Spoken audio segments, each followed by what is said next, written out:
What's up guys, it's Kristen from Anime Collective. So I got in another statue to unbox for you guys, and it's Jimei Palace's 1/6 scale Kakashi statue. So many of you guys may already know that this statue was quite hard for me to find. I kind of slept on it for a little bit just because of how expensive it was.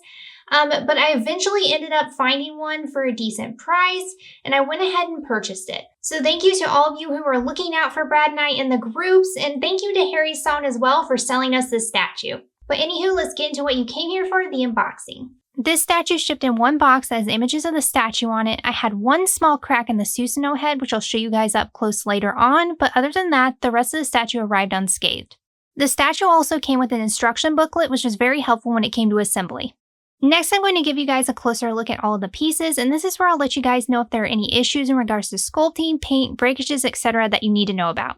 Alright, so first up is Kakashi's portrait.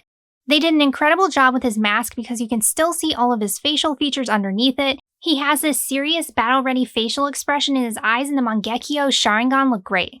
They made his spiky silver hair look more realistic than we see in the anime, almost like the hair we see in Jump Force with more definition and layers. It just seems to have more height and wisp to it than it does in the anime, which I really like because it has a more realistic and defined look to me, and they also sculpted it as if it's flying up from the motion of him running forward. The only thing I'll say about his head sculpt is that it looks like the metal plate in the center of his headband or the headband itself may be a little too large. I can't figure out what it is 100%, but something there looks slightly off. But all of his facial features and his hair are spot on, and the likeness is done really well also, so I'm still happy with how it looks. Up next is Kakashi's body sculpt. So everything is accurate here, from his flak jacket, which has that X-shaped cut on it, which if I remember correctly he got from his battle with Obito, and his dark long sleeve shirt and pants and sandals. They even added the shuriken holster to his pants as well. As far as paintwork goes, the colors Jimei Palace chose to paint his clothing are the most accurate I've seen. Some others I've seen went a little too bright, but Jimei has the best paintwork I've seen on a body sculpt of Kakashi so far. Another thing I love about the body sculpt is the pose, which is just really unique and cool because it shows him in this full-fledged running pose, and it really looks as if he is leaning forward and is about to jump off the edge of this rock. And the way they sculpted his foot to look as if it is really bent adds more to the illusion that he is actually in motion. This is the hand that shows Kakashi performing the Chidori. I love what they did with the coloring here. They added a light blue to the tips, and closer to the center they used a dark blue. I am happy that Chidori came attached to his hand, but there are two pieces that you attach to it that further build upon it. I'm really happy they went with his signature here, and it adds even more to this statue. His other hand is sculpted holding a kunai. They added the bandaging on the handle, and it's painted in metallic silver, so it has the appearance of metal, but I love that they included this with the statue. So this next one is the head of Kakashi's Complete Body Susanoo, although he is only shown here from the waist up on this statue because it is 1/6 scale. All of the Susanoo is cast in clear resin and is painted in a light blue color, and the way the light moves through it is beautiful. He has his Tengu-like nose, and he also has his forehead-like protector and the 2 locks of hair. The eyes are painted red, and he also has the same scar as Kakashi, but my head sculpt unfortunately came with one more scar than it was supposed to, added battle damage I guess. Just wanted to note that because this area was delicate enough that it ended up cracking, I'm assuming, during shipment. Hopefully this is just a one-off issue and you guys don't have the same problem. The Susanoo's wings are also really detailed, as you can see here. Like the wing, the Susanoo's arms came separately sculpted. The detail I got on the hands from the creases to the fingernails is awesome. They sculpted all of the folds in his clothing as well. I love how his arms cross when they are on display with the shuriken in his hands. The Susanoo looks powerful as is, but when I put his arms on, and you'll see what I mean later on, but man, they just added so much to the Susanoo, and it makes him look that much more powerful. It's just a really cool pose. Here are the Susanoo's Mangekyo-shaped shuriken, which are painted in this metallic silver color. These tiny pins on the shuriken are the only things that keep them in his hands though. They seem like they break off really easily, so be careful when putting these in, especially if you have to take this statue apart. This statue also came with a lot of separately sculpted flame pieces that attach around the Susanoo in the base. They all key into their notches and have magnets that hold them into place, but I'm only going to show you a few of these up close. So they are in that same light blue color as the Susanoo, and they are all sculpted nicely. It's incredible how much these pieces add to the statue as you key them on one by one. And finally, we have the base. The base itself is in this matte black color with a band in its center that has a pattern of blue clouds within it, and the nameplate is made to look like his headband. Atop the base, you have these rocks which are textured nicely and some resin flames as well. Alright guys, that's it for the pieces. Now that you've seen them all up close, Brad's going to assemble the statue.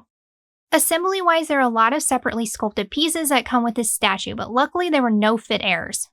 So I already put the Susanoo's body on and the wing that keys into the Susanoo as well because it takes 2 people to safely assemble.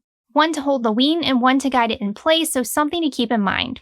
Everything keyed in like it was supposed to though, so no errors there, and while it has a lot of extra pieces, the instructions made it easy to assemble. There is one other Kakashi statue that shows him with the Susanoo that I'm aware of, and that's Top Studios. I'm going to be honest with you guys, I'm personally not a fan of Top Studios, so when it came to choosing between this one and theirs, it was an easy decision for me. Top Studios do a decent job with the Susanoos themselves, but when it comes to the characters, their likeness is always off to me, and I'm not really a fan of the poses they put the characters in. Kakashi's pose in this one just had a more aggressive look to it, which I liked, and I also like the way Jimei paints their characters better. When it comes down to it though, one of the beautiful things about collecting is that it's completely subjective.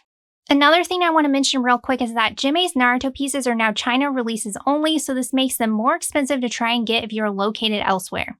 Because of that, the prices are aftermarket and are high. To put things into perspective, I ended up paying around $1,500 before shipping for Kakashi. Granted, this is partially because I waited too long to buy him, and that's totally my fault. But ultimately, I made the decision that this statue was worth the price to me at the time because Kakashi is one of my favorites and I just went for it. However, I ended up getting Prime 1 Studio Dante, which I just unboxed on the channel last week as well. And I have to say, after seeing both, I probably shouldn't have spent more for Jimei Kakashi than I did for that one. Also, I just realized that this one is even more expensive than my favorite in the collection, Prime 1's 1/3 scale Guts, which is absolutely insane. Base retail price, Jimei statues are completely worth it. But since I'm based in the US though, I'm just not sure I can justify the prices I have to pay to get Jimei's Naruto statues anymore, and I'm really gonna have to start questioning whether or not said statue is actually worth its price in comparison to others I can get for cheaper. That being said, I really love how Jimei statues look, and for that reason, I'm finding it hard to break up with them, especially after seeing this one, as well as that Gaara statue they are coming out with. As it currently stands, Pain is still my favorite statue from Jimei that I own. I just think that one overall has a cooler design to it, and Pain's head sculpts are slightly better than Kakashi's. But I unboxed that one on the channel if you'd like to check it out as well. But overall, I'm super happy with the look of this one of Kakashi, especially with the poses of both the Susanoo, who looks absolutely imposing on this statue, and Kakashi himself. But I just overall love it for its dynamic and powerful look, but I also love the paintwork as well.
I do think this is the best statue of Kakashi to release to date, but I'm also really enjoying the look of Cloud Studios if you're looking for a cheaper option to this one, albeit at a smaller scale.